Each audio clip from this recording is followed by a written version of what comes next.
So Worldwide Entertainment presents The Raw Side of Things TV.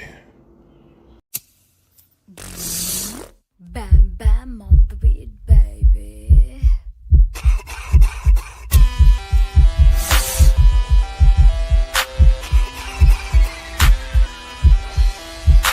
That gas, that grass, that motherfucking gas. Them trees that put you on your motherfucking ass. That gas, that grass, that motherfucking gas. Hit it 3 times, then motherfucking pass. That gas, that grass, that motherfucking gas. Them trees that put you on your motherfucking ass. That gas, that grass, that motherfucking gas. Hit it 3 times, then motherfucking pass. That gas.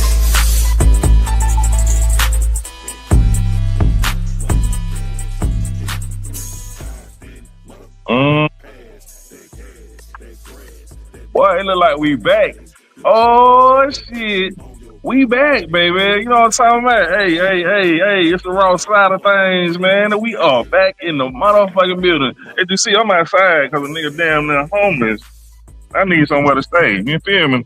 I'm just saying, we back in this motherfucker, man. Y'all niggas tripping. Y'all thought we were about to goddamn stop, nigga. What? Did you think we was about to stop, nigga? You got like, oh, the way fucked up. I mean, oh, the way fucked up. I mean, if you thought we were gonna start this shit and stop, nigga, no. It's 2025. It's time to go live. Fuck you turn around. God damn it. Shit. We in the building, man. I have Sir Bam to the motherfucking pow. Bam on y'all stinging there. Hey, yeah, I'm back in this motherfucker, man. You know, man, talk shit, swallow spit, you know what I'm saying? Sitting back like a Cadillac on 4 flats, you know what I'm saying? Slipping and sliding, peeking and hiding, sneaking and gigging for weekend to weekend. No long, strong cocaine, just on that Mary motherfucking Jane. Whoop, yeah. Had to get the other shot in my brain, you feel me? I feel the same way. Thank you.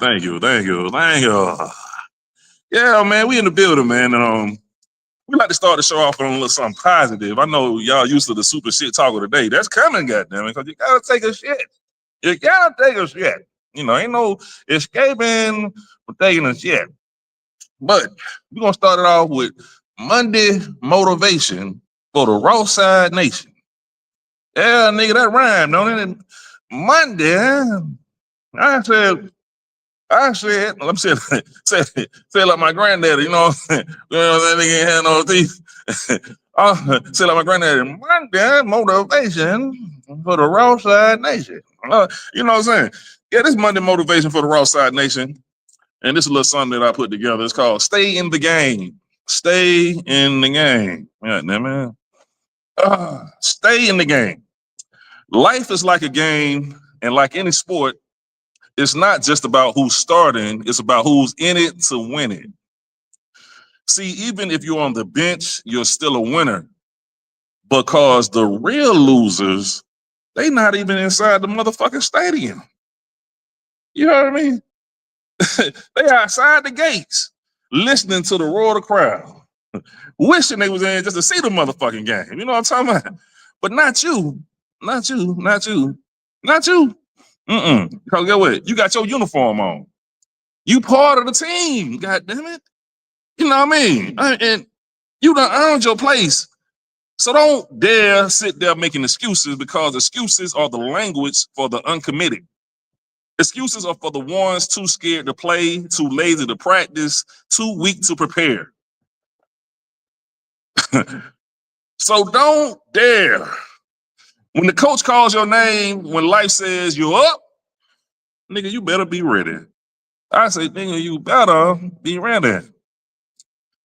Yeah, when the coach say you up, you better be ready. So don't rise to the occasion. Just fall back on your preparation, on everything you've been preparing, and go get to it. Think about it. Imagine how many shots Michael Jordan missed before he became Air Jordan. How many lonely nights Steph Curry had, flick of the wrist, until he goddamn made it. You know what I'm saying? How long did it take? How much do it take? Greatness isn't built under the bright lights, it's built in the dark when nobody's watching. So if you're on the bench right now, don't trip. Your time is coming. If you are on the bench right now, don't trip. Your time is coming. Remember that. Stay ready, keep practicing, keep studying, keep showing up, because when the door opens, and it will, you know what I'm saying? You got to speak it into existence, and it will, you'll be ready to walk through and dominate. And when you do, the same crowd that overlooked you will be chanting your name. So give it up for yourself. Give it up for yourself. Yeah, yeah, yeah. Give it up for yourself, because you gonna make it happen, baby. You gonna make it happen, nigga. You know what I'm saying? Yeah, you gonna make it happen. Shit, fucking with us, you gonna make it happen. We here to motivate a nigga from the homeless to the richest motherfucker on the planet. You know what I'm saying? I used to be homeless. I need to be the richest nigga on the planet. I ain't, I'm just talking. Anyway, we gonna switch it up when we all motherfucking now. Let me see. We gonna switch it up to the super duper shit. Oh my God, what is that? I'm the shit. And if you feel some type of way about anything I say, don't forget, I'm just talking shit. And we might have first of all, before I start talking shit, let me tell y'all, nigga, we got somebody coming in, this motherfucker, around about 1:35, named Freeze Love. God damn it, Freeze Love. The great Freeze Love is coming in this motherfucker to chop it up with the raw side of things. Fuck y'all talking about? Come on now, we talking. It's big shit popping, man. You know what I'm talking about? The great. Yeah, y'all late on your comment, nigga, but you know what's happening. You know what I'm saying? Goddamn, Freeze, but the homie Freeze Love, the homie, goddammit. Homeboy, that's my homie, goddammit. You know, that nigga that been making niggas laugh for a long time. Goddammit, you know. Yeah, man, there's metaphorical flowers around this motherfucker. You know, shit. Yeah, man, we got the OGs coming in this motherfucker, man. But the super shit taco today, I was just thinking about some things I have been seeing lately that it should be brought up to the nation, to the Raw Side Nation.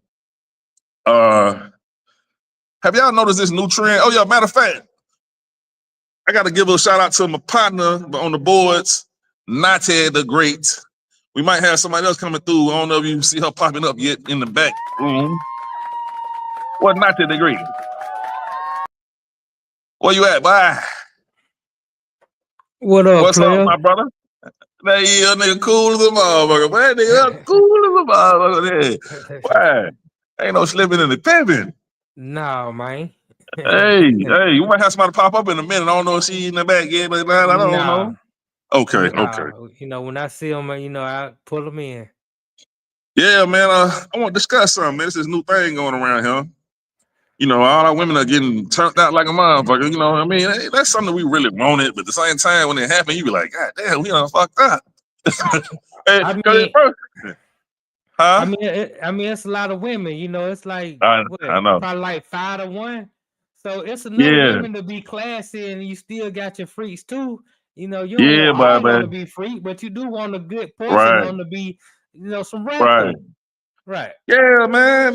They got this new thing going on. I had went to, it was some restaurant I went to, and Shawty came to the window and looked like she had just sucked a dick, and somebody just bust a nut on her lips. I was like, God damn, what the hell is going on? My mind was fucked up. What is that? What the hell? And she was working that shit too, making it bubble and shit. I'm like, Lord, have mercy. What in the hell? And come to find out, they got some lip gloss that make it look like that. And now these females are starting to do that. I mean, we don't went from the eyelash to that down. So, hey, nigga, this shit about to get bucket. Yeah, that's it. They walking around and like got nut on their lips. I said, God damn. Yeah, shit done got wild, my nigga. That's the new trend right now. So yeah, man, it's boy, fathers talk to your daughters, goddamn. Send her to the nation, goddamn. Wrap up in 3/4 of cloth, goddamn. Chance the other father ain't at the house. He got once that girl had the baby, she got rid of that man. Yeah, man, it's a situation out here, man. We gotta goddamn start back and get the house right, cause You know, like I say, man, I like the ratchet, but you know, the ratchets always kick in, and I see what it is. Like, wow, this shit. And maybe I was younger, I wouldn't even be on the righteous. Maybe I'm just goddamn getting older. And I'm on the, you know, it's something behind that too. I'm gonna talk about that one day in my stand up. I ain't gonna get into it right now. But yeah, man, that shit kind of wild right there, man. They let niggas know by, you know what I'm saying? They get, you know, what's that song called? Throat Goat, she want a throat baby or some shit. Remember that shit? Yeah, I guess I know a little bit about it. Yeah.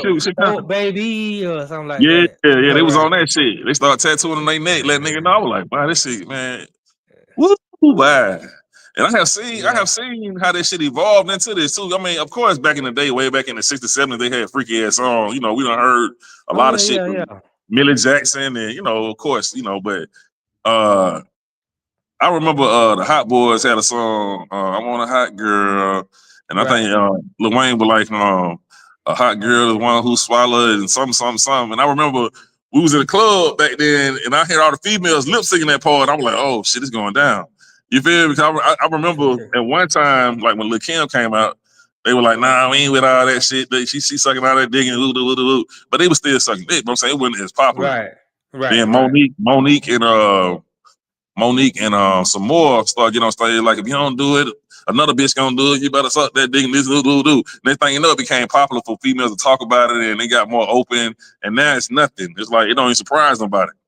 I remember when Jerry Springer had us goddamn like, what the fuck? Now, little kid might be like, man, that's some bullshit. You feel me? Right. So the world I got extra turned out, man, and perverted, man. But I just see over time how, you know, it got freakier, and you know. Yeah, man, that's where we at with it right now. You know, lip gloss looking like goddamn nut. So it is what it is, my brother. Yeah. You gonna start seeing that shit in a minute. Yeah, well, you know, it's a good sign. It let you know what's going on, so you can either be down with it or you can avoid it. Right. But at least they ain't tricking you no more. Yeah. We're gonna talk about that too on another show too. There's some other shit I want to talk about. I'm gonna make that a whole subject. But yeah, man, that's wild. That's a new trend going on with the ladies and shit, you know. And they also been putting the little pad down to make the pussy like it goddamn like it's a knot down now. You know what I'm saying? They doing a little thing like some little pussy print. The pussy print man they doing. So it's a lot going on with the women. You know what I'm saying? BBLs, fake titties.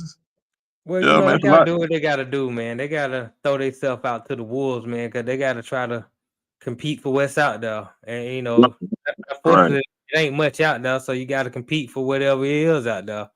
Yeah. I already know. Like I said, you know, nigga be with that shit at the same time, be like, God damn. But yeah, man, besides that, what else been new, man? Anything new with you? Man, you already know what time it is, man. Same suit, just reheated. Yeah, man, we got to get it out here, man. A lot of good shit coming for the show. First of the year, you know what I'm saying? We should have us goddamn location, you know what I'm saying, to change the whole scenery up and, you know what I'm saying, elevate on them people, man, show them what it is. I see a lot of people subscribe. Please subscribe. If you're watching this shit, go on subscribe right now. I know you're going to forget. Subscribe, hit like, leave comments, you know, say something good, say something bad. We need it all, goddamn it. But I see people, they starting to participate. We get more participation. That's a great thing. You know what I mean? You know, start off rough, but it's been a good beginning because we got a lot of celebrities that are stepping in saying they want to come on the show and we the underdog, and that's good to see. You feel me? So things are looking up, man. They looking up, man. You know what I'm saying? Right. Wrong side of things. Oh yeah. Have you ever had a female you was fucking with take a shit with the door open before you fucked her? Before? No, not before. Not before. Yeah. Then you've been months in, almost a year in the game. But not before. No, I ain't never had nothing like that happen.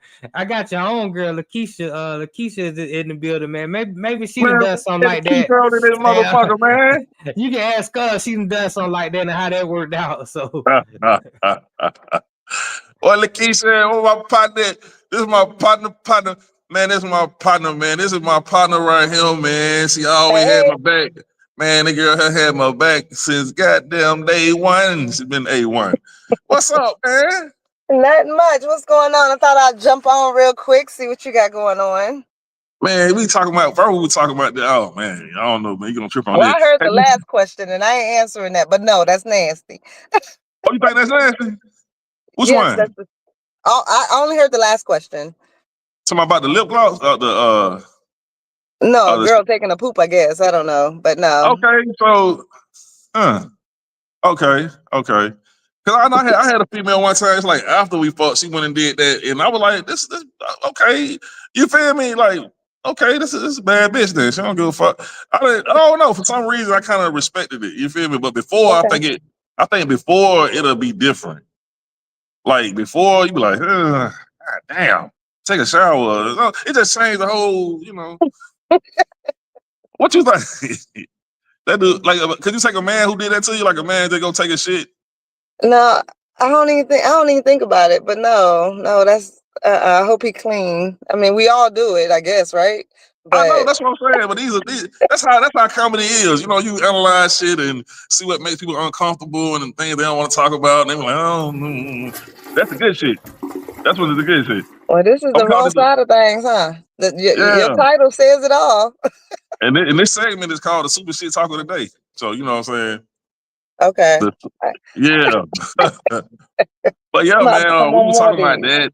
No, cause my homeboy had to talk about that female, and then I was like, wow, okay, But so I had a female do it afterwards, But yeah, man, and also they got this new trend going on, where the females got this lip gloss that look like it's nut. Have you seen that? Oh God! Oh my God! No. Yeah, man. Yeah, man. It's going down. I had went to some sick of these women out here just doing stuff like that. I'm gonna be real. So nah, that's disgusting. That's what I'm saying. It's getting crazy, man. This girl, she was making it bubble. I'm looking at her, she just blowing bubbles. And I said, wow, it's getting crazy out this motherfucker, man. Yeah, shit crazy. From the lashes to the bonnets and now that's terrible. Yeah. That shit is goddamn buck wild, yeah. And then you got it's a lot more going on too. It's some other shit I seen. They got the eyelashes on the toenails. Yeah, I've seen those. That God damn it. I mean, come on, man. When will it stop? You know what I'm saying? That stuff though. What population is wearing that stuff? It's these young girls, right? You right. It's all about where you ain't gonna go in it's all about where it's at in the hood, I guess. Because I haven't seen that, but that's terrible. And if you are wearing that, stop. That's not cute. That shit done went from the BBLs to this. Nigga, Sir Mix-a-Lot did this shit. He started it. I think Sir Mix-a-Lot started that BBL. You think he started it? Remember that shit, that Baby Got Back shit? I remember that. I grew up on that, Yeah, when that came out, I remember I had talked to this white boy, and he was like, yeah, we play that every time. Cause at the time, white girls didn't have no ass shit. So he was like, every time we have a wedding or something or a party, they play it and the white girls get mad as a motherfucker, right? So they started getting them asses first. Yeah. Oh, well, yeah, I know. First it was drag queens first. It was drag queens first, but then the white girls, white girls start doing it. And white girls was doing everything first, from the weaves to the butts to everything. Yeah. They was doing that first anyway, but they kept it. But that's the difference, though. To me, my personal opinion, they kept it subtle. Who? We doing too much. You know what I'm saying? You can't get no. Huh? Who kept it subtle? I feel like the white women, when they started doing it way before it was, they kept it subtle. Nobody did, But now they going crazy though. But now the white girls going crazy too. They really didn't know. Yeah, right. They had the weaves in their hair. Did they really, now we just doing too much. And I'm not saying this because I got my own, but but come on, ladies, let's take it back some. Just you could be cute. You got to be ratchet and ghetto cute. That shit's rough out this motherfucker. It's rough. It's rough. But you know what? If they wearing it, somebody like it. Somebody out there saying, "Oh, you look good, shawty. You this and you that," and that's boosting their head up, and they keep doing it. Right. Look who's telling you that. Look who's telling you that looks good. Man, what's next? Goddamn it, that shit crazy. So, they get older. They get older. It's gonna be some situation. Them BBLs and shit and all that, it's gonna be some situations with these old ladies out this motherfucker. It's gonna be a whole lot of. It already feel rough and hard. It already feel hard. It don't feel soft at all. See, it don't feel soft. It don't. It be hard. They just like it the way it look, huh? Is that what it is? Is it because y'all like the way it look, but then when you touch it, you're like, sometimes you be like, okay, you know what I mean, but you gotta make sure, like, bitch, let me see your baby pictures from the time you were born to when your titties first popped out. You gotta make sure she got there around this motherfucker too, right there. Yeah, a lot of trick bags around this bitch. You don't want none of that to happen. So yeah, it's all kind of bullshit going on, man. But I'm glad you came on this motherfucker, man. Yeah, I was gonna represent. It took me a minute. I'm out here running errands today. It was cool earlier. Now it's hot, and I got this sweatshirt on, representing Atlanta. Even though I'm from VA, baby, 2 up, 2 down. So wait, we got a segment called give me one of your favorite movies and a pet peeve. I'm gonna go there, and then I'm gonna ask you yours. I'm gonna tell you one of mine. You know, I got plenty of them. Okay. But yeah, what's your favorite movie and give me a pet peeve? So, you heard me, Naughty? All right, cool in the game. You right on time. Give me your favorite movie and a pet peeve. This one of my old school right here. Old school movie. I know a lot of people don't know about this shit. The new school don't know about it, but it's called Ferris Bueller's Day Off. What? You know about that? No, I'm gonna have to go watch it then and see what it's about. You never seen this shit? Oh, no, shit. Not that I know of, no. Wow, this came on back in the day, goddamn it. This some late 80s shit, I think. Oh, wow. I'm gonna have to check it out. Man, that shit was funny as a motherfucker, man. It's like that's your favorite movie of all time. No, one of them. Oh, okay. We got too many to say. It's just too many. You just naming one. But, okay, got it. Yeah, it's one, like a movie that you'll watch over and over again. I watched that shit as a child like so many times. Like it just made my day. Just like Friday, watch that shit a million times. The first Friday, yeah. I watched all of them, but the first one, I watched all of them. But that first Friday just set the mold. It was too funny. I already know. That was a hood. Yeah. But this Ferris Bueller Day Off was that shit though, man. He cut school. These rich white boys, and they was doing all kind of shit, man. Oh wow! Principal trying to catch them. It was just funny. And I want to do a black version of that shit though, for real. It'll be funny as hell. This is one of the most popular little movies too, man. It's me. All right. Surprised you ain't seen that one. I know I haven't. I'm gonna have to look at it. And maybe I have, and I just forgot about it. But no, I'm gonna check it out and see, and I'll let you know. I think you have though. So what's one of your favorite movies? Well, I'm gonna go on and put it out there. My favorite movie of all time. I have a lot of favorite movies, but this is the number one. Is the 5 Heartbeats. I can watch that thing back to back to back to back and watch it like I ain't never seen it before. Eddie Kane got now. Eddie Kane, baby. Yes, I love that movie. Love it. Yeah, it brought you to tears, huh? What part do you cry on? Oh, when he at the end, he was in church. Oh, I got you. That'll get you right there. You can't escape that one right there. Get me. Woo. That's like John every time. I'm gonna watch it when I get back to the house. That's like John Q. When the little boy at the end did this shit here. The little boy did. You know what? I said, oh, God damn it. Gotcha. You got to cry. Hey, I got. Couldn't he hold that shit back, man? They know. Every movie like that you have something in the movie that'll make you cry. Like what's it, Color Purple? Yeah, she went in and was singing to her daddy, and her daddy wrapped his arms around her. Oh yeah, that's flowing. Yeah, the tears be flowing. I didn't watch Precious, but one time I didn't cry, but I can't watch that again. I know I can never watch that again. I didn't. I probably wanted to cry, but I want to watch that never again. I don't know why. You want to watch that again? How many times you seen it? Just once. Damn. See. But I can watch it again. I'll watch it again. I'm gonna have to go.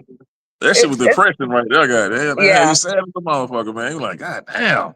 Yeah, that shit was bad. They said some shit I missed in there. I kind of missed some shit. They say when she was making her come fuck with her in the bed or something. I missed that part, but I said I don't even want to go back and watch that shit. You don't want to watch it, yeah. I thought it was good. She did a good job doing it, but yeah, that's a tough one. But that's real, real life right there. You know, somebody going through that shit right now. Right. What's one of your pet peeves? I'm trying to remember one of mine. My pet peeve? Yeah. Smacking when you chewing your food. That would break us up. Damn. Yeah, that'll break us up. So hold up now. So what about he eating the pussy ain't making that noise? That ain't no problem. You had to go there. This the raw side of my. Oh, I forgot to show you. So I forgot to show you. To the wrong show. I forgot to show. I make a lot of noise. I'm a classy little lady, but no, ain't no problems there. But I just when you eating food from like McDonald's, Burger King, or dinner that you cook, I don't like that. Okay, I got it. You know me, man. See, that's why I told you when I said, damn, I should let you know from the jump that I was crazy. I had to. I should have known. You not kind of catching up a little bit. Anybody's podcast, they be wilding, and I had to roll with the punches. So I got you. What's your pet peeve? God damn, I had so many that we don't mention so far. I already mentioned how the eyelash get up in your eye. You can't get the eyelash out. You know what I'm talking about?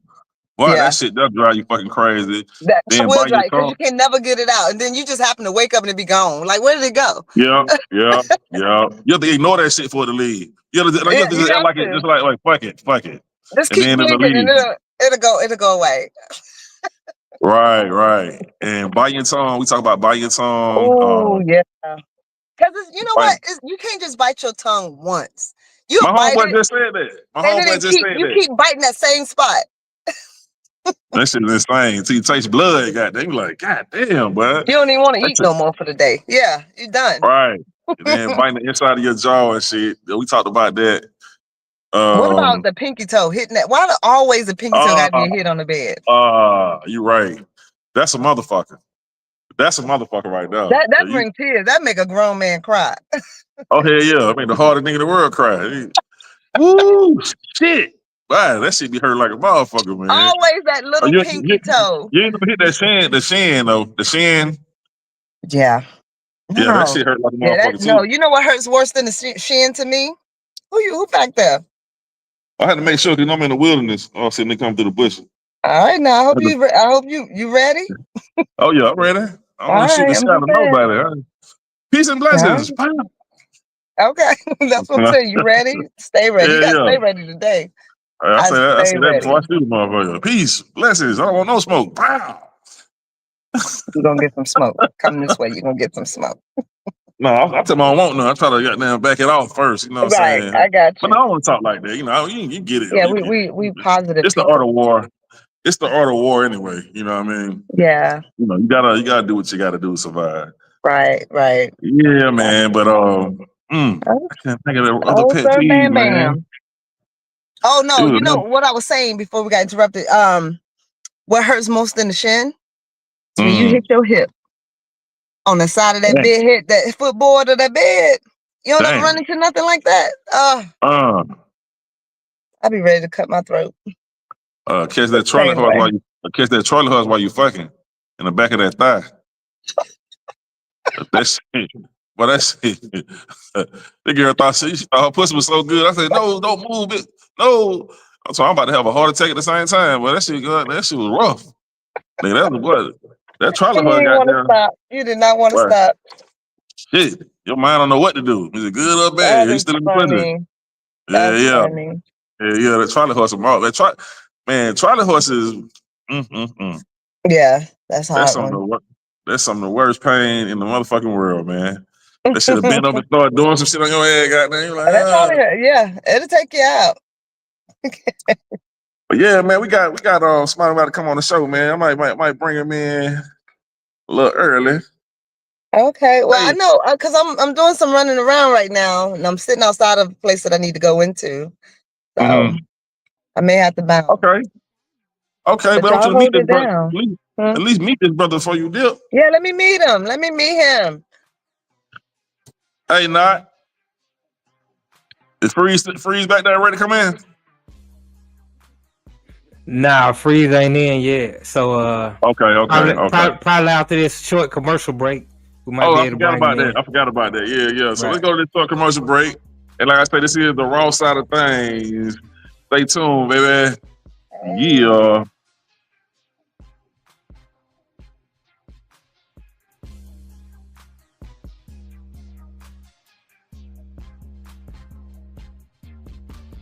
Sports fans of Real Talk and Hoops Insight, stay in the game with NBA legend Sam Mitchell. Now you can show your love for the In the Game podcast with exclusive merch from the In the Game online store. Coffee cups, caps, grab bold t-shirts, cozy hoodies, sleek thermal drinking cups, and more. It's all with that signature Sam Mitchell swagger. Visit InTheGameStore.com today and get in the game with Sam Mitchell, because it's more than a show. It's a lifestyle. Again, it's the raw side of things, you know what I'm saying? You know what I'm saying? And he'll smoke with Mary Jane, no longer Snow Kane. I don't have to say that shit, 'cause y'all need me thinking, because I do my stand-up shit and talk about Snow. You think I'm still doing it. No, nigga, that's the past. Anyway, check this out. I need you motherfuckers to subscribe. There's going to be some problems by next summer. If I don't go viral, I'm going to turn back to the old me. And you don't want to see that. I'm be like these YNs out here. You know what I'm talking about? For real, nigga. I'm going to come out of retirement on y'all motherfuckers, man. I'm just fucking around. I ain't trying to get locked up, nigga. You got me fucked up. Hell, yeah, man. My partner Kiki, you know what I'm saying? She came through to chop it up. I guess she done dipped that. She had to make her run, you know what I'm saying? Do what she had to do. But, yeah. So, I got Freeze Love. He's finally in the building, so I'm gonna let you get the introduction. Also, we have the beautiful Nima Cat is in the green room. So what? Let me know how you want to run it. Hey, tell Nima to come on in this motherfucker with a fine ass.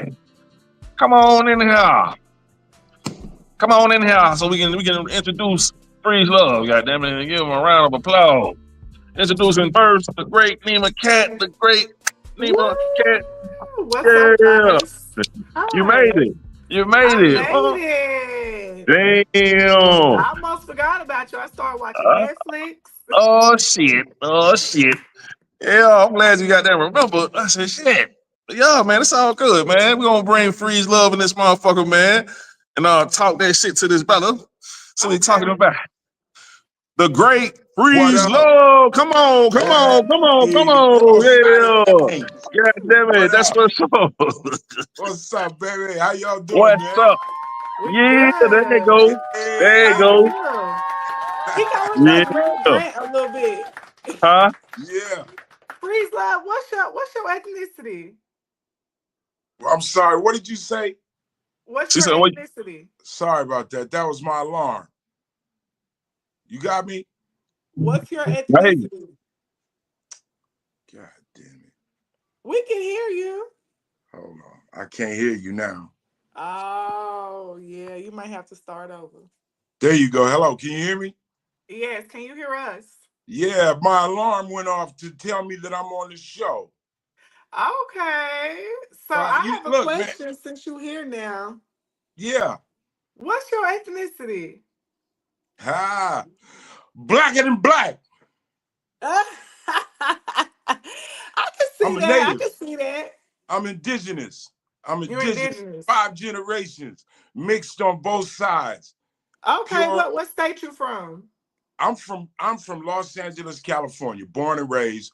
My mother, God rest her soul, my mother was from the south side of Chicago, 48th and King, the low end. And my father, God rest his soul, was from Omaha, Nebraska. Okay. Yeah, the west side. Hey, Bam. I'm sorry. I probably didn't. No, you good. Good. Hey, listen, people. That's how we do it. Yeah, people want to know that all the time, and I want it to be known. So anytime someone asks me, I get to document it again. I'm black. My birth certificate says Negro. Okay. Yes. Hey, and I'm black, y'all. And I'm black, y'all. And I'm biggity black, y'all. And being that ICE is locking fools up, I need all the documentation I can get. Yeah, they might scoop you up. Hey, come on back. Yeah, so Freeze, they don't approach you with deals like with movies for being a Puerto Rican and a Mexican, right? Absolutely. Yeah. Puerto Rican, Mexican, Arab, whatever. And hey, this is my thing. We're all people. Everybody's I don't care what race you are.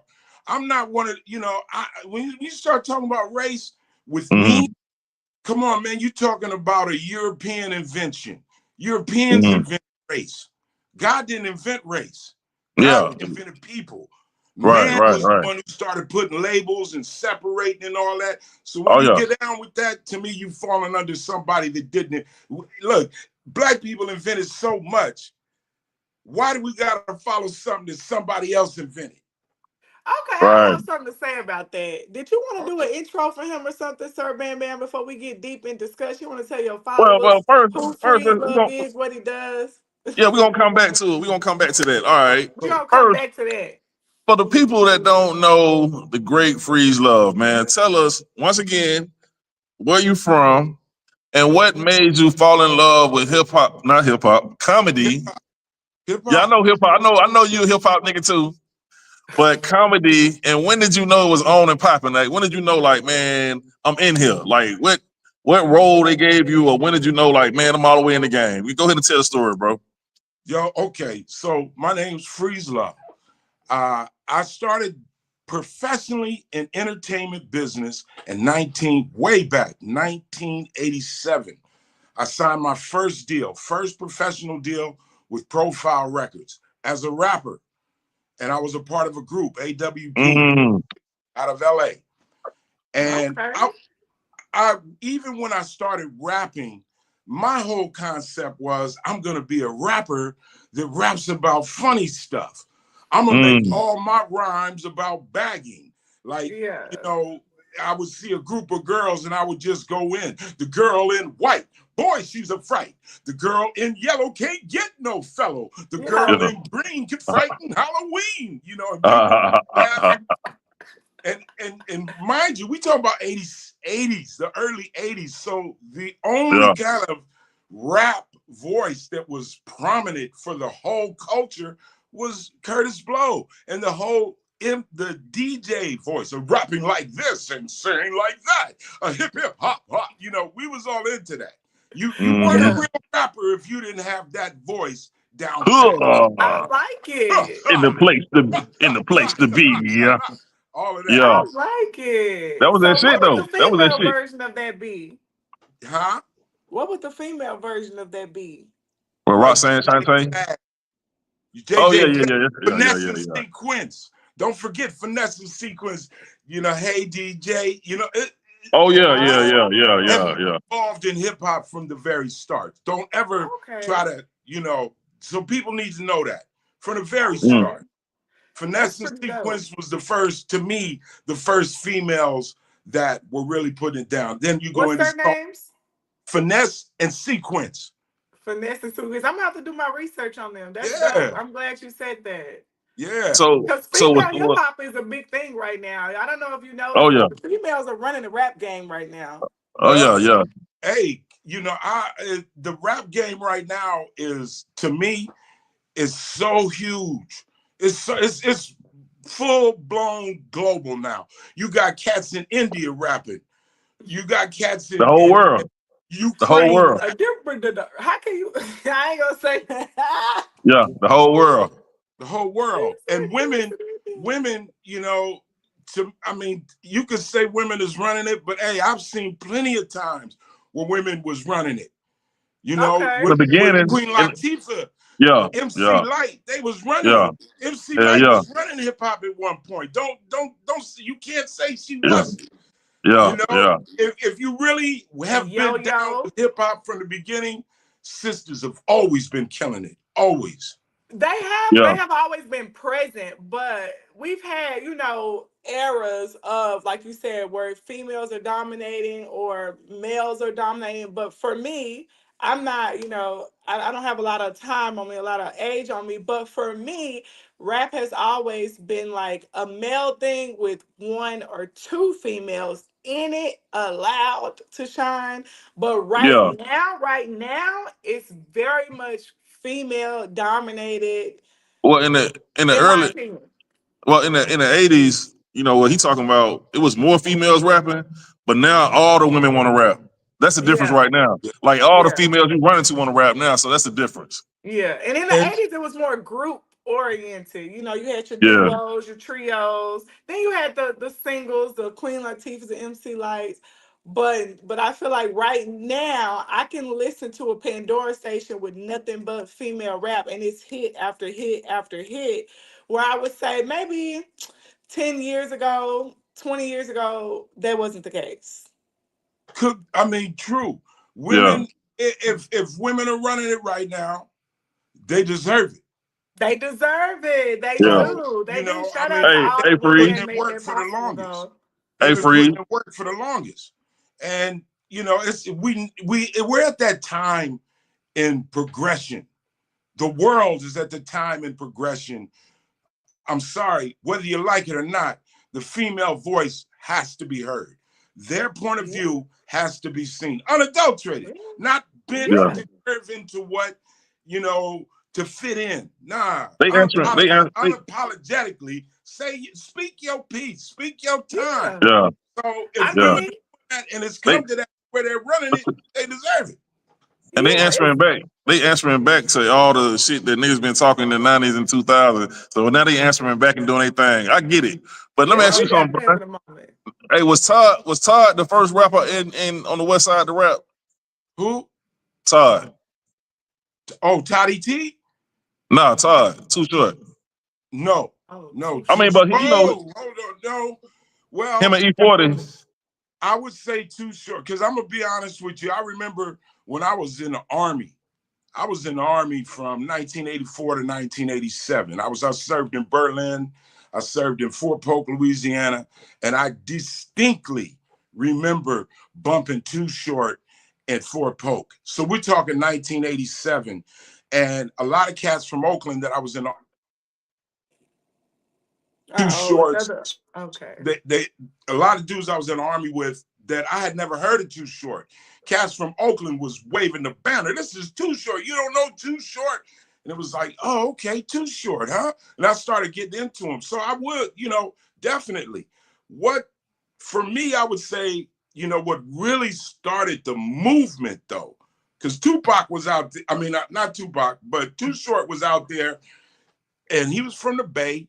He was from, back then, we didn't care if he was from the Bay, if he was from Redding, California, San Diego, California. Me being a Californian, when I heard Too Short, I was on the bandwagon. This is a California. This dude is finally, because before then it was all New York, Philly. They dominated hip hop. Okay, yeah. That was the sound. Too Short kind of broke it up. And, to this day, I will never be the guy that says Too Short is the lyricist. Too Short got the dope. Nah, you got to put it in perspective. In the time period, right? Nobody was spitting the stuff Too Short. But see, I don't want to hear. I don't want to hear Short Dog do nothing but what he do. You don't hear me? You hear me? Wow. You hear me, bro? Hold on, y'all. I lost your sound. Okay. What about you, Nima? Nima, you hear me? I'm still here. Yeah, we still here.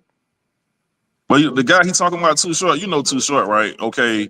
The females are answering. They're answering. They answering Too Short shit. Like if you go listen to Too Short first album, yeah, they really answering that nigga. Because the females kind of like, they just finally get to say what they want to say. Right. Yeah. You there, bro? Yeah, damn it. What happened, man? We got you. We can hear you. We hear you, bro. He can't hear us. He'll have to leave back out and come back in. Yeah. But man. Yeah, so you said the females are answering. I don't know. I'm gonna send you a song. I think I'm gonna send you a song, and you to hear how much shit this nigga was talking. Oh no, I know what he was. I know exactly what. You ain't heard this song I'm talking about though. You ain't heard this shit. Not that song, but I remember. I know basically, understanding what Too Short was saying. I would say that they're even answering him. I just think the first person to answer somebody like a Too Short or answer that genre or respond to that genre of pimping and misogyny, the first woman to really respond. I mean, I don't mean like not directly respond. I know what you mean. I know what you mean, but I'm saying as far as I remember, besides Queen Latifah, who you calling a bitch or whatever, that was one. Yeah. Actually, I think actually females. I'm back. Can you hear me now? Yeah. Hear you. You back, bro? Yeah, I'm back, man. I had this alarm set that kept knocking me off. So no, man, I was just talking. Bam Bam just said was he said he feel like the females now are responding to that Too Short era. And then I thought about it, and I said, I think female rappers have always responded to the misogyny in rap music, because you got who said, who you calling the bitch? Was that Queen Latifah or MC? Well, yeah, I get it on that level. That's a positive level, but I'm saying I think they kind of playing the role of what niggas was talking about. Put it like that. Right. Now starting out like Dope Fiend Beat. Remember Dope Fiend Beat, bro? No. Dope Fiend Beat. You don't know about that? No. Too Short. Born to Mac. Born to Mac. Too Short first album. Oh, yeah, okay. You talk about songs. I thought you was talking about MCs. Yeah, bitches on my mind. I can't stop now. Yeah, I mean, man, that nigga, bro. Freaky Tales. Man, that nigga, bro. Oh my God. I mean, if you want to, nasty rap, as they call it when it first came out. Hey man, you got Blowfly. Look up Blowfly. Oh yeah. Yep. And don't forget Dolomite, all that shit. 2 Live Crew. It was a lot of, they were trying to eliminate hip hop. C. Dolores Tucker, they were trying to make it illegal to rap. Yeah. No, we can't. You will be thrown in jail if you come up here and rap. That kind of stuff was going on. Politically, they were using real political powers to try to silence hip hop. And they were using stuff like laws of cats, there was a time in hip hop where if you weren't looping beats, it wasn't considered real. That was part of the culture, to sample and all of that kind of stuff. Okay, we gotta get back to you, my brother. Okay. All right. Tell us when did you start? What made you want to get into comedy? And how did it start? And when did you know you was in the game? Okay, so I started in 1992. I literally left a rap studio and went to the Comedy Store on a dare. I went to the Comedy Store in Hollywood, California, and it was my first time ever doing stand-up. Eddie Griffin saw me. Eddie Griffin, yo, you got this. I want to put you down, and he did. He put me on. I was his opening act for like my first 7 years. Oh, but wow. Before that, even before I was in my first 7 months of comedy, I landed a role on House Party 3, ex-con. Where I say, you come up in here smelling like butt crack, nigga, now. All of that. And AJ Johnson. That was you? That's me. Yeah, I've been around. Hey, I'm also Hector. Hector from Malcolm and Eddie. Yeah, Malcolm and Eddie. Yeah. What? That was you too? Yeah, that's me. I was also on the Hughleys. It's Freddie Griffin. I worked I worked for DL Hughley on the Hughley TV show. I was in Baby Boy. I was the Muslim that said break bread, brother, break bread. Wow. I've been in a gang of stuff, man. Hey. I was in Showtime, Robert De Niro, Eddie Murphy. That was a huge movie that was a huge flop. Right. but I would say when it kind of really hit me is my mom came home. This was after I told them, I said, yo, I'm in a movie. They was like, oh, okay. Because LA, there's a lot of people in movies. No big deal. They was like, you in a movie, huh? They was thinking an extra, something like that, I guess. Right. And I said, yeah, I'm in a movie. It's called House Party 3. And my mom was, oh, great. That's great. A couple of days later, she said, I saw you on the bus today. I was like, I wasn't on no bus today. She said, on the side of the bus. They got your picture on the side of the bus. I was like, out, and I saw the House Party 3 posters, and sure enough, I was on the side of the bus, me and AJ, and I was like, wow, this is something here. Because don't forget, just 7 months prior to that, I just started stand-up. So, 4 or 5 years in the game as a rapper, going from this label, went from Priority Records to Profile Records to just that whole game of performing, doing showcases, trying to get put on, and then boom, I step into comedy and it blows up. I was in a movie. I had a big role in a movie. It changed my life. People started recognizing me. I was signing autographs. It was like, wow, this is crazy. And it just was, I was in a movie. I was touring with Eddie Griffin. I was at the top, I did Def Jam. I was on Def Jam where I was like, I'll be here tomorrow, bro. Like the Marlboro cigarettes. And, I was doing What was it like touring with Eddie Griffin? Because he is a very, I would say, he does like political woke comedy. His comedy is very strong, legendary. So what was it like being matched up with one of the giants in the game that early on, and just did his style of comedy affect your style of comedy? Or in retrospect, I will say that some people put you on to get you out the way. Okay. They put you on their team so they don't got to worry about you being on the other team. Okay. All right. Now, that being with Eddie Griffin for me, first out the bat, that was such a valuable lesson of comedy, of learning the craft of stand-up. Eddie Griffin really, really showed me how to flip this game and how to be a comedian, how to be a writer, where to get your material, how to take your real life and put it into comedy. For that, I'm in debt for Eddie Griffin forever. He taught me a lot, but I also got to the point where I felt that I was becoming a threat and I had to get shoved to the side. I had to go and find another place, but that's part of the game. You understand? So much, this is a craft. Stand-up comedy is a craft. The only way to learn it, you don't learn it from a book. You don't learn it from a video. You don't learn it from watching it. The only way you learn stand-up is by practicing it. Being on stage in front of a real audience. I don't care if it's 2 people in that audience. I don't care if it's 20,000 in that audience. The craft is the craft. And the only way to learn it is firsthand. I'm a stand-up comedian, so I'm as you're speaking, you dropping so many gems, but I'm like, I don't want you to speed over them because I have follow-up questions to a lot of the stuff you said, because like I said, you dropping a lot of gems.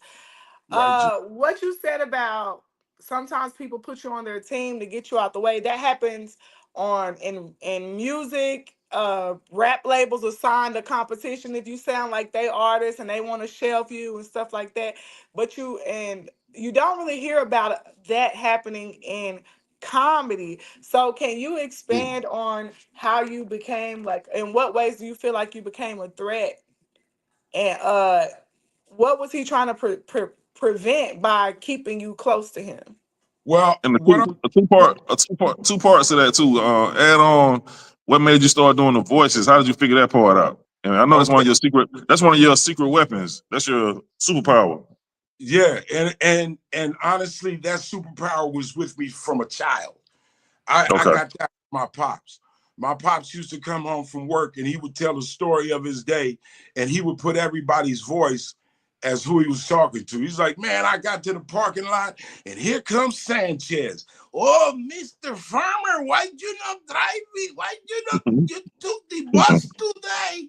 If you're not gonna drive, I'm not gonna feed my family. He said, and then there come old Russell and his 2 cents. Hey man, you're supposed to take the bus. Javier got, he would impersonate everyone that was in the story. So as a kid, I started mimicking my dad. When I would tell my stories to my friend, I would use the same method.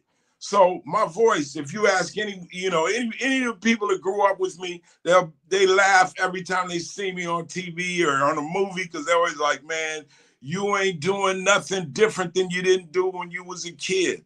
And that's true. I've always liked, I like voices. I like people. So, sometimes you have to talk to different people. You see the people, you want to talk to them. As you talk to them, you're learning, you're paying attention, you're studying the way they talk. That way, when it's time for you to do the character, you can do the character. Do you understand? We have Herb, we have, sometimes, a lot of my voice, you don't get to see. Sometimes you only get on the telephone. So sometimes I call it on the phone. I have to talk like the people on the phone. Sometimes I want them to understand my order, so I say it back to them just like they say to me. Yes, I want to memory. Number 7, yes. Extra duck sauce, please. Damn, that's funny there. And that's true. That's my true. voice like that. Now, to your question, people, it's just human nature. It's human nature to mimic the people around you to one degree or another. If you hang around a bunch of bums, and it's just a matter of time before you will be a bum. If you want to hang around people that are champions, hey, a matter of time, you will be a champion because that happens.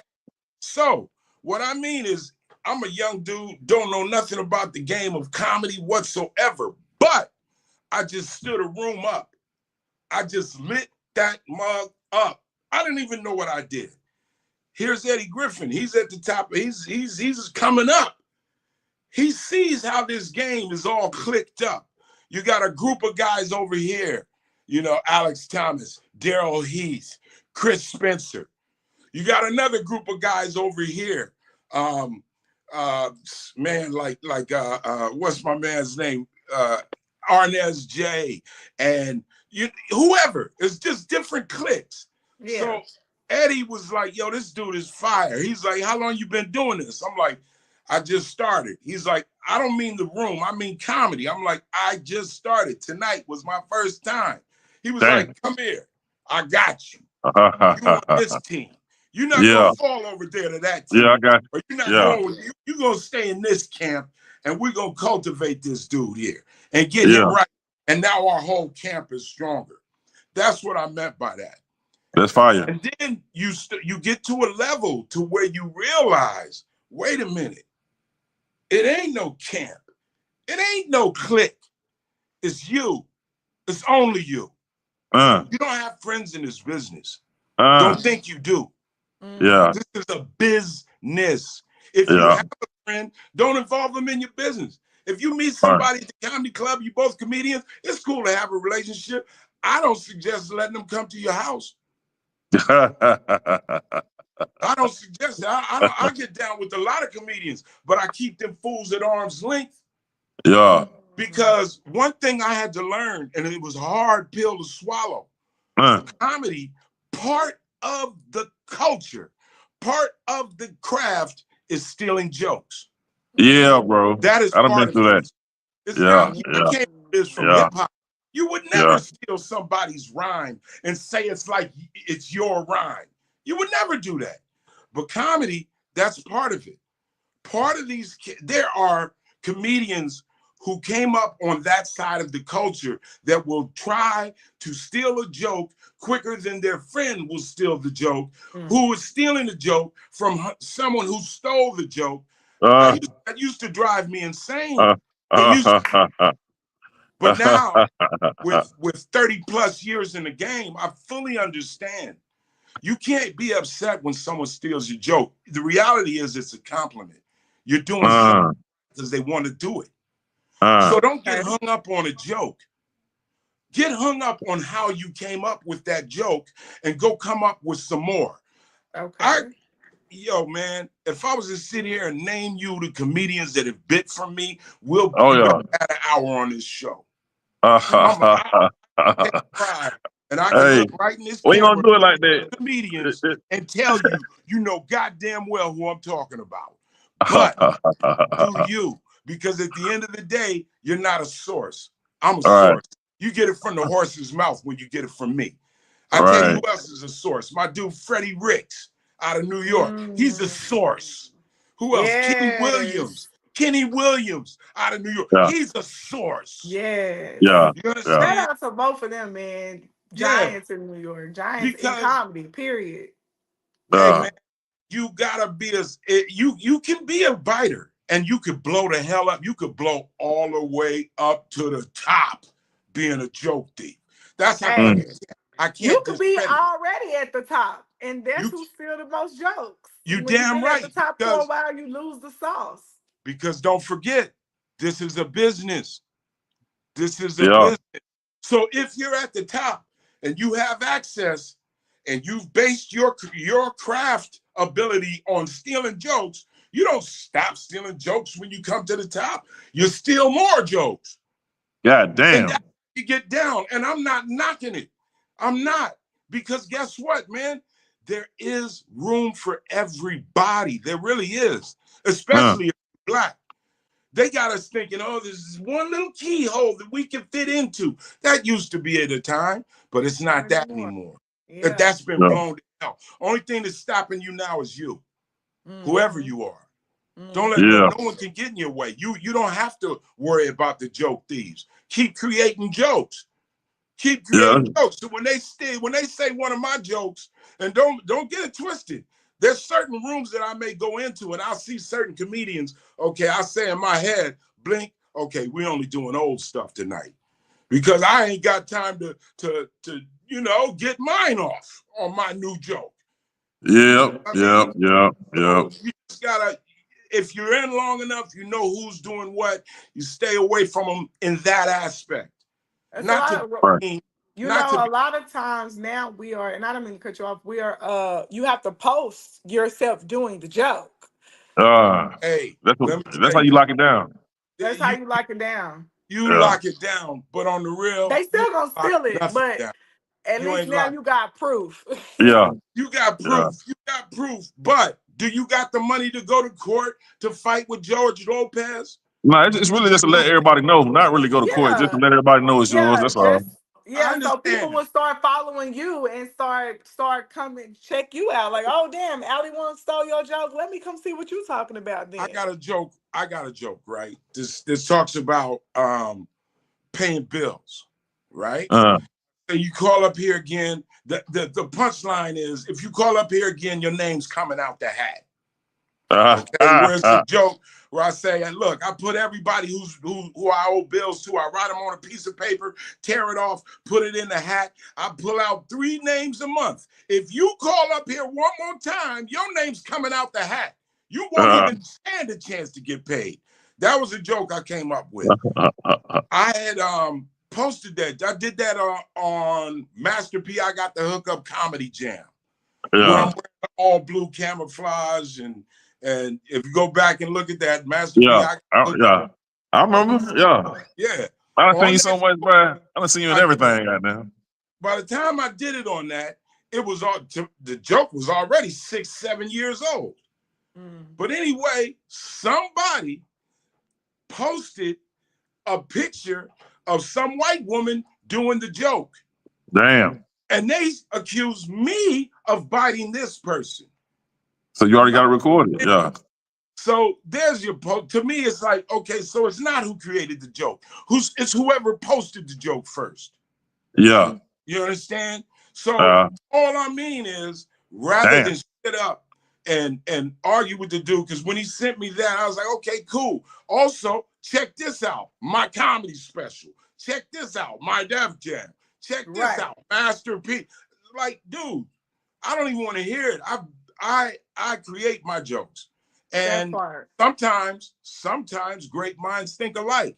I've had jokes that have been like, that's something too. Like I had this one joke, I can't remember it, but I remember Earthquake was on it. He was on the same topic. But people was like, oh man, that's you. I was like, no. I know my joke. That is not my joke. And I can listen to this joke and I can tell you that, to me, that's a pure thought of his. Right. Because it wasn't directly, it was just similar. The premise be there. And the pacing matters too. You know what I'm saying? So if they have their own pace, their own beat, you could tell, like, that's not mine. But sometimes they can switch up the words and you know it's yours because they're still people do that shit. Your pace, your consonants. You understand? I'll give you something else because I don't care no more. I'm not trying to come up in the business. I'm up in the business now. So I'll stop it all. There was a comedian by the name of Chris Rock. Damn. He took my premiere joke. Damn. Where I talk about Chris. Where I talk about I love being a nigga. I love being a nigga. I don't have to be any place on time. I'm a nigga. I'm naturally at there when I get there, and I'm leaving early because I'm a nigga. I love you. You know, and I don't care if you call me a nigga. You just make sure you got my check and it say nigga. It was a whole joke I did. And I said, why do you get me confused with your cousins, with my cousins, African Americans? Yeah, African Americans is my cousins, but you gotta understand, African Americans got subscription to Ebony, subscription to popular science. You know, like African American soul food is neck bones, collard greens, black eye. No. I'm a nigga. I got prescriptions to Fed magazine. Niggas, hot dogs, Doritos. You do your grocery shopping at the liquor store, then you not a nigga. You an African. Chris Rock took the whole entire premise. Oh, I see what you say. I know which one you're talking about. What joke you talking about? When he say, I love you know black which one people, because it's the one you put him niggas. on. Yeah. Yeah. Damn, Chris. You just saying it. No. I was at the Comedy Store. I was in the OR room. I ripped that shit down. Chris Rock had to follow. He could not. He couldn't follow me that night. Sorry, baby. Nothing personal, but that was my room. I just destroyed it. And I destroyed it with that whole joke of being. Hey, bro, man, you got so much. Next time we did a big special, what was it? Hey, I just want y'all to know, us African Americans, we afraid of niggas too. Damn. Flipped it. Stood it on his head. Yeah. Yeah, it goes down like that, baby. That was the biggest. That joke put that dude on. Wow. So what did I learn? Did I get mad at Chris Rock? For a minute, I was. But then I had to realize, man, this dude taught me something very valuable, man. Bro, you got step outside the joke. Look at it from every angle. See if there's a way you can tell it. You know, you're right. Play with it. Bro, I know you got so much good information. God damn, bro, we done ran out of time. Man, I hope you could come back one day, bro, soon, man, because and you on that hip hop shit bring him too. back So for part 2 for real. Yeah, man, like, bro, because I'm like, damn. I know, Naughty, what's going on with you, bro? What's happening, player? Is it cool I ask a couple more questions? It's on you. Okay, cool. I had to make sure you were straight. I'm gonna hurry too. I'm gonna ask you one more. You in a rush, bro? No, go for it. Let's go. All right, bro.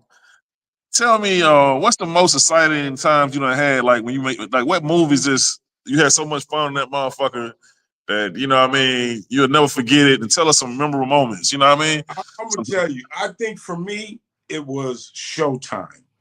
Now, Showtime. It was Showtime. Showtime was a huge movie, man. You had Eddie Murphy and Robert De Niro. When I went to the audition, it was a whole story on how I got it. But they booked me off of my reel, off my tape. And I got 3 weeks I worked on one of the biggest movies, probably the biggest movie in Hollywood at the time. And that experience was crazy. Being treated like a full-blown star, having your own trailer, them picking you up and taking you to set. It was really a crazy, crazy experience. And then when the movie came out, hey, here's the point. When the movie came out, every scene that I was in except for one was cut. God damn it. Which happens often. And mind you, I was complaining. I was at the premiere complaining, like, man, they cut me out of every scene. I was talking to my man, what's my man? God rest his soul. He passed away. He was on the Steve Harvey show. Mario, he was killed in LA tragically. He was an actor. My dude that played on Steve Harvey show, Romeo. He played Romeo. Yeah. Yes. I was with God him. Damn it. We did the premiere together, and we was in the movie together. We worked the whole movie together, and I said, man, they cut me out of, they only left me in one scene. And he said, bruh, they cut me out entirely. Damn. Yeah. Rest in peace, man. Hey, rest in peace, man. Mario, man. But that's part of the game, man. You have, I think it was a good lesson that you really got to understand. You got to leave this stuff on the stage. Once you do it, it's done. Forget about it. Go think about doing it next. Don't get all wrapped up into what it's going to be or what it can be. Because let me tell you, I was like, man, this is it. I'm on. I got a scene with Robert De Niro. I got a scene with Eddie Murphy. Man, it's on. No, it's not on. It's not on. You got a long ways to go. This is man. Enjoy the journey, Enjoy the journey. It's truly about the journey. The destination, hey man, that's not promised. The journey is real though. Was it? I know, rest in peace, Malcolm, man. But was it? Did you recognize any tension on the set? Recognize any tension? That set was nothing but tension. Nothing but tension, man. Let me tell you. Malcolm and Eddie. Jamal Warner. Malcolm Jamal Warner is a good dude, man. A real good dude. Eddie Griffin is a good dude. A real good dude. Both these brothers was good brothers. The only thing was they was opposite type cats. They were different type people, okay? You have Malcolm Jamal Warner who had the experience of working with Cosby, the experience of learning television for 10, 15 years by the point that show started. That's wealth of knowledge that we really need. And then you had Eddie Griffin, who was raw talent, raw funny, raw energy, okay? Putting those two together, it could have been stupid great, or it could have been stupid tense. Ours was stupid tense. If you talk too much to Eddie, Malcolm might get upset. You talk too much to Malcolm, Eddie might get upset. And I'm gonna tell you, I was on that show for 2 seasons. And you was fine as hell. I just want to let you know that. Let me tell you. You heard her, right? What'd she say? You were fine as hell. I just want to let you know that. Oh, wow. Thank you so much. You had all the ladies feeling some type of way. I was, hey, man, let me tell you, I was on that show, and these guys, I'll never forget this because I knew it was a wrap, baby. You know how the TV shows, before they tape the show, they introduce the cast to the live studio audience, right? Well, they said, playing the role of, so-and-so is Karen Molina White. And they was like, hey, I'm playing the role of so-and-so with so-and-so and so-and-so, hey. They said, playing the role of Hector is Freeze Love. And the audience went nuts. Now, mind you, the reason they went nuts wasn't just because I was there and I did a good job, but also because this character of Hector represented a huge demographic, which was the Latin demographic. They didn't know they had that demographic with that character until they heard that explosion. They went nuts. The producers got happy, and he looked at each other and they looked at me, and I knew from their reaction that my time show was limited. We gotta get this light-skinned pretty nigga out of here. Exactly. Exactly. And I'm gonna tell you, hey man, this light-skinned, dark-skinned stuff for me, because in my family, we got black as night and yellow as piss all the way, every spectrum of my family. So I purely yellow as piss not to be on that. My family didn't get down like that. They was like, look, I don't care how light you are, I don't care how dark you are. Do not ever confuse yourself without thinking you black in this country. You black, baby. So you better live like that. And that's how I didn't get down. I don't, the whole light skin and dark skin, that stuff. I didn't in Hollywood. That's where I've had the biggest problems, because you're talking about another group of people that dictate what we are. Let me ask you a question about that, bro. Let me ask you a question about that.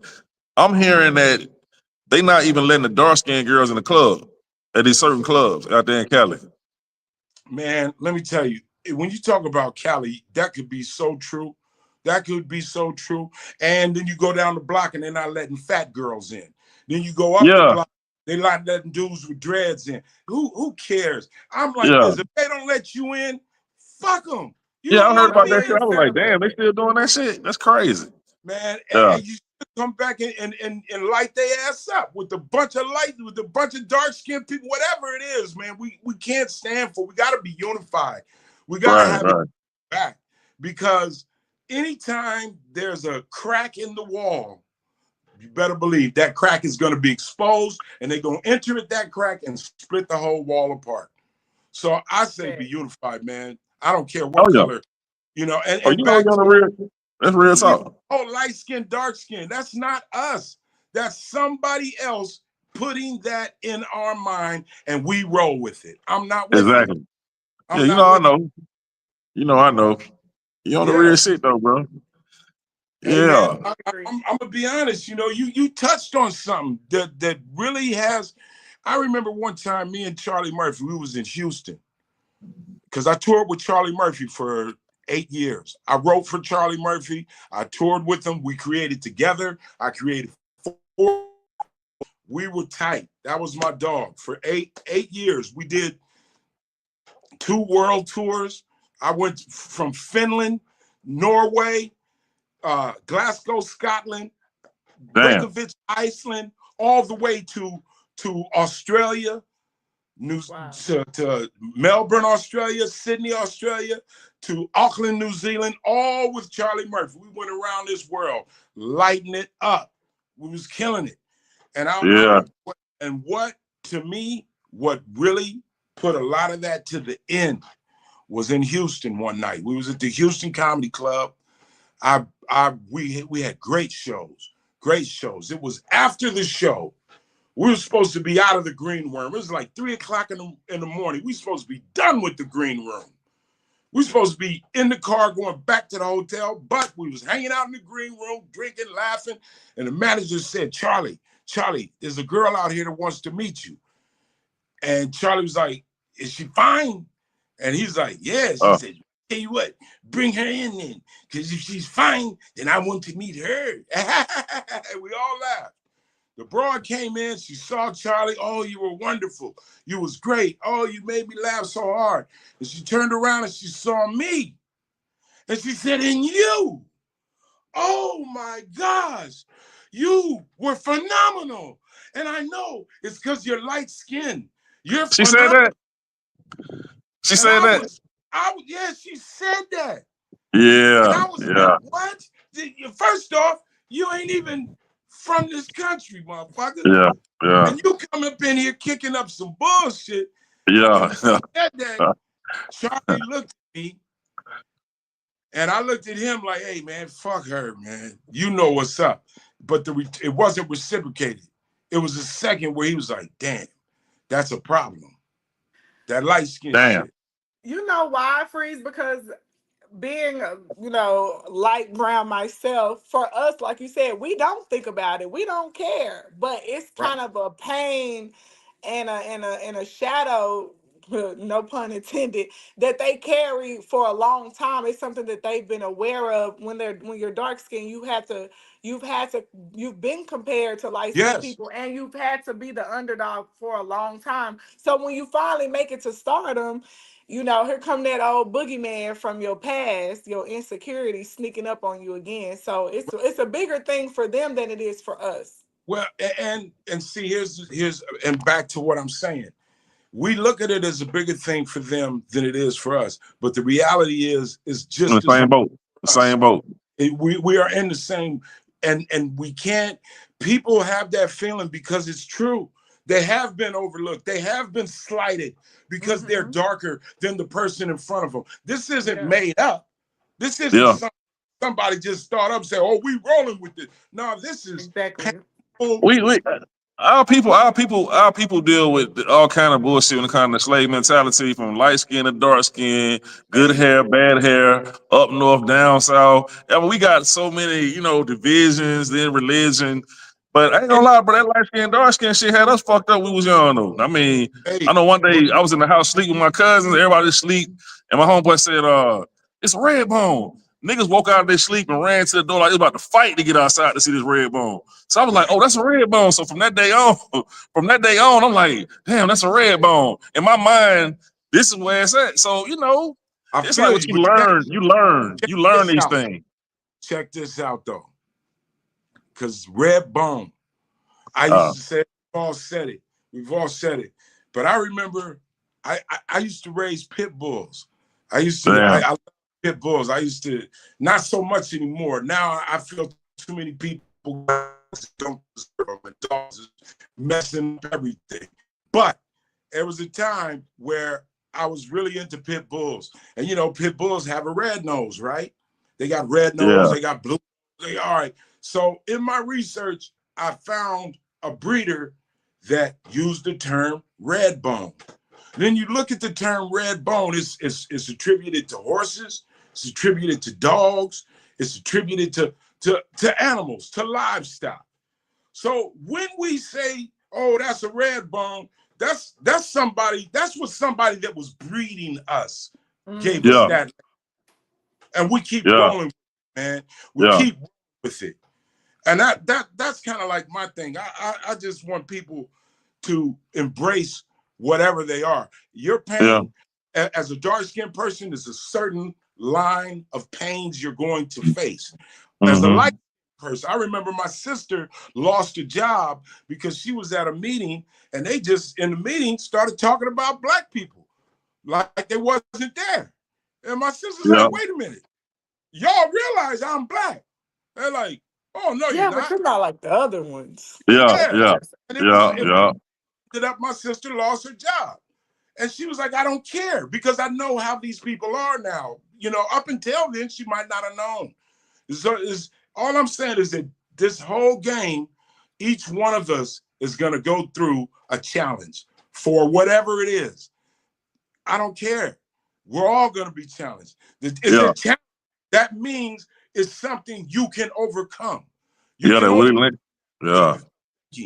can change people's narrative on that type of thinking. And don't forget, man, it's been all of us to move us forward. We wouldn't be here if it wasn't for black ass Marcus Garvey. We wouldn't be here if it wasn't for yellow ass Thurgood Marshall or yellow ass Clayton Powell or black ass James Brown. Nah, man, I don't care what James Brown, boy, you ain't shit. We're black, and we're under the same umbrella, whether you want to recognize it or not. They're gonna make it. Man. Hey, let us know about your special, man, before you dip, bro. And you know, look here. I'll make sure I get me a good drop from you for the raw side of thing. I got a t-shirt when I come out there to you, bro. I'm coming to the west side and bring the t-shirt. And I like how you said the raw side of things. I love speaking in Ebonics. Don't fuck. They tried to get rid of Ebonics. They tried to get rid of our hood slang. I'm not with that. I say talk as gutter as you want to, but you have to understand and speak the King's English. So when you go to court, you can understand what they're saying. But at the same time, this is our language. Don't be ashamed to talk our language. So yeah, the raw side of things. And you got a special Throwing Apples. You find it at throwingapples.vhx.tv. All right. What's the name of it? Throwing Apples. Apples. That's the name of your special? That's the name of my special. And you find throwingapples.vhx.tv. It's called Throwing Apples because here in LA, they locked my ass up for throwing an apple. I went to jail for throwing an apple. Check out my special, see the whole story. Hilarious. Hell yeah. Can't wait to check it out. Where can we follow you on social media? Follow me at Freeze Love Comedy. That's FREEZLUV Comedy. Freeze Love Comedy. F to the R, double E and a Z. Don't have another E because that's not me. Hey. Yo, you were great, man. You were funny. And since we talked about music, I gotta plug my album. I released the album. You can even get it for free on YouTube. It's called Photo Sentences. FOTOSENTENCES. And let me ask you something about that. Okay, it's crazy you say that because you know when plants, you have a plant, Exactly. and the plant, and you turn the plant away from the sun, and it turn back and go the other direction. Yeah, that's the same thing. Photosynthesis is taking the light and turning it into nutrients for the plant. But yeah, that's what my what my lyrics do. That's why it's called photosynthesis. I'm doing with sentences what plants do with photosynthesis. Yeah. Play on words. I was smoking a gang of weed. If you like trees, you gonna love my album because I blow it. I can't wait to listen to it. I bet it's dope. I'm gonna go listen to it today when I take my little bag. It's a comedic comedy album. If it makes you smile, I won, baby. Because I hit it from a comedian. I'm gonna sing you something, bro. I'm gonna sing you something. I got something for you. I got a verse for you. Hey, you already made me smile just thinking about Hector. I'm like, oh, that was him. Thank you so much, man. Hey, man, I appreciate you coming, man. Messing with the underdog, man. You know, the raw side of things. I'll make sure I bring the shirt to you. Hey, I stay with the underdogs. I did a whole tour called the Underdog Comedy Tour. I like young comedians. I love y'all, man. I want y'all to keep staying. Love you, bro. Keep getting it in. Don't let nobody detour you or put you on a different. Do you, man, and don't be ashamed or afraid to speak your truth. We need it. Unapologetic, real truth. Man, I appreciate you, man. Once again, with the great Nemacat, with the great Freeze Love, raw side of things. I am Sir Bam to the motherfucking bam on y'all staying there. You already know how we do it. Till next time, we'll stay in tune. Hey, much love. Appreciate you, bro. Man, that was great. We're gonna take a break and come back with the last blast of the week on y'all motherfucking ass.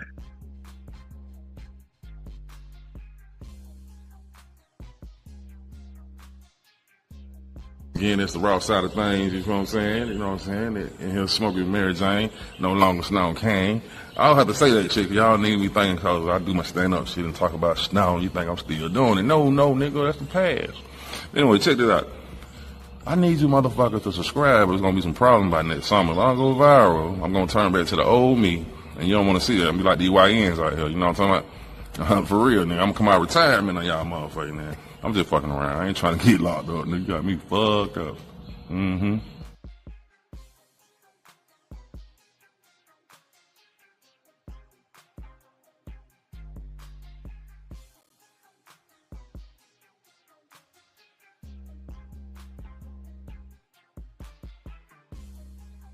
Great interview with the great Freeze Love, man. Dropped so many jewels, so many stories that were interesting, man. I can't wait to chop it up, make the eclipse. Sir Bam Bam, okay, we got him back. Yeah, man. The great Freeze Love, man, came through this motherfucker, fucking with the raw side of things. We got us a good drop. You heard me say how you broke it down? Yeah. Okay. I got it all. Yeah, man, that was good, man. Nemacat came through talking that shit. Kiki, Lakeisha, yeah, man. That was a great show, man. He dropped so much game, so much information. I know he's about to go there too, because he will go there. So I said we're gonna wait for that time. Yeah. He would go there. You know what I mean? I started calling him out. I said, oh shit. You know, I said, this nigga else, but I know Freeze out there don't give a fuck. But man, Freeze is that guy. He that guy. Yeah, huh? I would say people should look up Carl Linnaeus. Carl Linnaeus.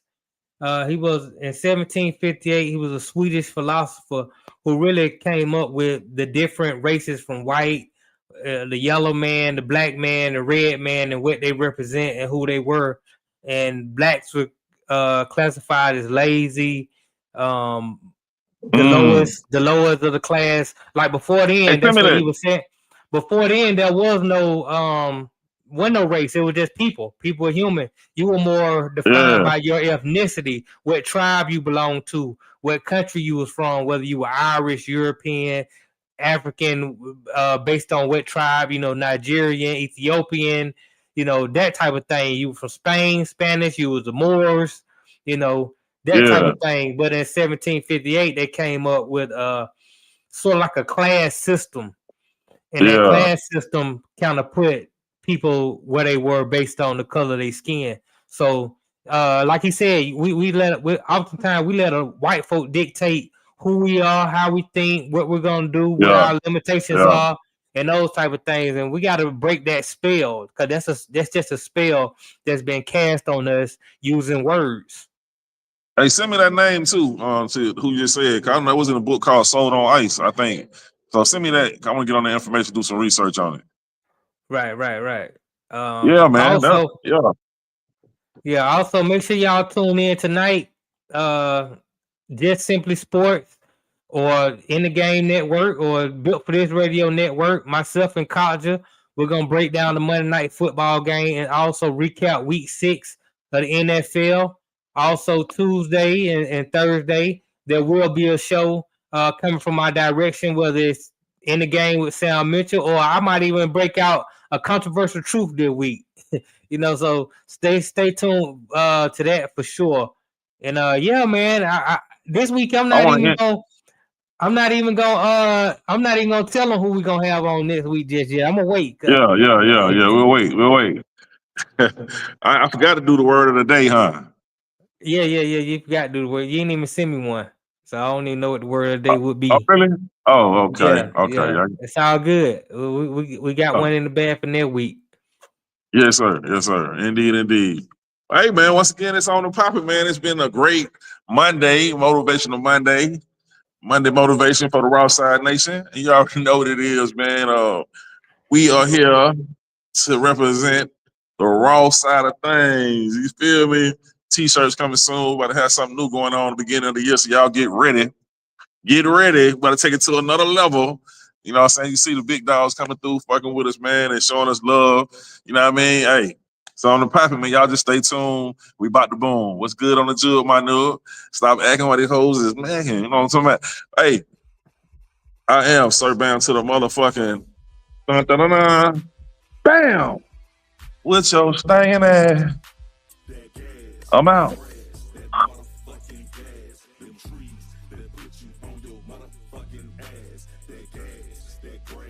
So, thanks for watching. Please subscribe to the channel.